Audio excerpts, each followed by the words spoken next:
අති ගානක් කිසි වැඩක් නැහැ. ඔබ තෝ යන දිහාක ඵලයන් ඔබ ගාමට ඵලයන්. මා දීවර සමිතියට බැඳලා අල්ලනවා මාළු. මුදලාලි වැඩක් කැලපිලා තියෙන්නේ රත්‍රණී කාලෙකට පස්සේ රංගපාපා. ඵලයන් කියලා ටක් ගාලා අර අඳක් හදන්න ඊටිගේ ඉරුවනේ ටක් ගාලා ඒ ටික බලලා අර කබඩ් එකට ලී කැපුවා මේ කැබිනට් එක හදන්න ලී කැපුවා මේ මහත්තයා කියන්නේ මොකද්ද සිද්ධාන්ත? කියන්නේ ඕන ඕඩර් එකක් ටක් ගාලා බාර ගන්න. නෑ කිසි දෙයක් හදාගන්න ඕනේ නෑ මුදලාලි. මට ගහක් තියෙනවා වට ගන්න තිබ්බනම් ඇති. ගස් කපන්නද අපි ඉන්නේ? කමන්නේ කීයක් හරියන්නේ නැත. හරි වැඩේ කරමු. වාස වෙලා ගණිතෙන්සෝ. අපි ගස්න කීයක් වටලා තියෙනවද නේද? කෝකද ගහ වෙලා එනවා. ටක් ගාලා කියන්නේ. මුදලාලි මේ තියෙන්නේ පොල් ගහ. පොල් ගහ. ඔව්. මේ තියෙන්නේ අපි හැමදේම කරන ලැට් එක. හැමදේම කරන ලැට් එක. ඒක ගැන එච්චර ලොකුට හිතන්න එපා. මේ පොල් ගහ වටලා දෙන්න මට ලැට් එක බේරලා.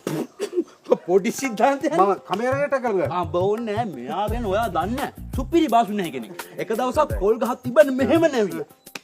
තව නැමිලා තිබ්බේ නේ. තව පොඩ්ඩක් නැවිලා තිබ්බේ.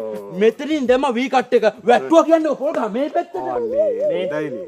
ඔයා ගිහිල්ලා පොල් ගහ වැටට ඉරක් අදින්නකෝ. ඉරක් අදින්නකෝ. මුදලාලියා. මේ මුදලාලි මට කොහොම හරි පොල් ගහ වටලා දෙන්න ලැට් එක බේරලා හොඳේ. හරි. මුදලාලි ලැට් එක නම් බේරලා. ඒක බය වෙන්න එපා ඔයා ඉන්නකෝ.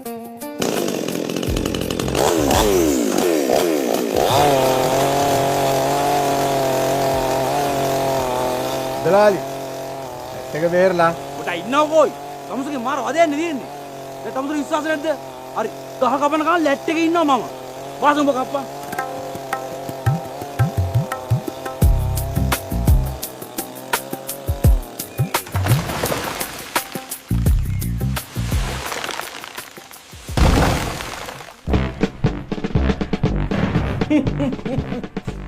කොහොමද අපේ බොස් නේ වෙල්ලගේ වැඩ?